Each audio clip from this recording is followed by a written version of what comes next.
ধারা পরিবর্তন এবং তাদের এবং সেই সাথে যারা চাকরি ফিরে পাওয়ার দাবিতে প্রধান উপদেষ্টা বাসভবন যমুনার অভিমুখে চাকরিচ্যুত বিডিআর সদস্যদের মিছিলে বাধা দিয়েছে পুলিশ। তারা এখন কাকরাইলে অবস্থান করছেন। এ বিষয়ে আরও খবর নিযুক্ত হচ্ছেন সহকর্মী সুফিয়ান ফারাবি। সাবেক বিডিআর যে কর্মকর্তা রয়েছেন তারা চাকরিচ্যুত হয়েছেন এবং তারা চাকরি ফিরে পাওয়ার জন্য আন্দোলন করছেন বেশ কয়েকদিন ধরেই। আজকে তারা প্রধান উপদেষ্টার বাসভবনের কাছে যাওয়ার চেষ্টা করেছেন, কিন্তু পুলিশ তাদের বাধা দিয়েছে। সেখানকার খবর জানানোর পাশাপাশি এই বিষয়ে তাদের বক্তব্য আসলে পেয়েছেন কিনা, তারা কোনো স্মারকলিপি বা কোনো সরকারের সাথে আলোচনা সেরকম কোনো উদ্যোগে তারা যাবেন নাকি তারা আন্দোলন চালিয়ে যাবেন, তা নিয়ে আমি রয়েছি এই মুহূর্তে প্রধান বিচারপতির বাসভবনের পাশে যে গেটটা রয়েছে, অর্থাৎ কাকরাইল মোড়ে যে প্রধান উপদেষ্টার বাসার দিকে যেতে যে আসলে সড়কটি রয়েছে সেই সড়কে আমরা অবস্থান করছি এই মুহূর্তে।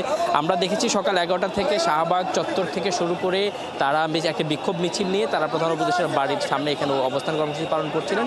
পুলিশের পক্ষ থেকে তাদেরকে জানানো হয় যে এখানে ডিএমপির পক্ষ থেকে বিধিনিষেধ দেওয়া আছে, কোনো ধরনের সভা সেমিনার বা কোনো ধরনের কিছু করা যাবে না। এই পুলিশের বিষয়টি জানানোর পরে তারা আসলে কোনোভাবে এখান থেকে সরে যেতে চাচ্ছিলেন না, যার ফলে কিন্তু পুলিশের পক্ষ থেকে জল কামান দিয়ে পানি নিক্ষেপ করা হয় এবং আমরা এই মুহূর্তে দেখলাম যে সাউন্ড গ্রেনেড নিক্ষেপ করা হচ্ছে। বিডিআর সদস্যদের কিন্তু আমরা দেখতে পাচ্ছি যে তারাও কিন্তু কিছুটা আক্রমণাত্মক হয়ে যাচ্ছেন এবং আমরা সেই সাথে আরেকটা বিষয় লক্ষ্য করেছি যে এর মধ্যে কিন্তু কয়েকজন গুলিবিদ্ধ হয়েছেন। পুলিশের পক্ষ থেকে যে গুলি ছোড়া হয়েছিল সেই গুলিবিদ্ধ হয়েছে, যার ফলে কিন্তু আসলে একটা উত্তেজনাকর পরিস্থিতি এখানে বিরাজ করছে। আমরা দেখছি আসলে পুলিশ কিন্তু যথেষ্ট কঠোর অবস্থানে রয়েছে, এখানে কোনো ধরনের কর্মসূচি পালন করতে দেওয়ার ক্ষেত্রে পুলিশের একটা কঠোরতা আমরা দেখতে পাচ্ছি। তবে বিডিআর সদস্যরাও তারা বারবারই একই কথা বলছেন যে 3 দফা তাদের যে দাবি রয়েছে, অর্থাৎ যেই প্রজ্ঞাপন জারি করা হয়েছে সেই প্রজ্ঞাপনের ধারা পরিবর্তন এবং তাদের যাদের চাকরিজীবী যাদের চাকরি থেকে চাকরিচ্যুত করা হয়েছিল তাদেরকে যেন চাকরিচ্যুত করা হয়েছিল তাদেরকে যেন চাকরিতে পুনর্বহাল করা হয় এবং সেই সাথে যারা এখনও নিরপরাধ, তাদের ভাষায় নিরপরাধ যারা কারাবন্দী আছেন তাদেরকে যেন দ্রুত সময়ের মধ্যে মুক্ত দাবি কিন্তু তারা অবস্থান করছেন এবং তাদেরকে এখন কিন্তু কঠোর অবস্থানে দেখা যাচ্ছে।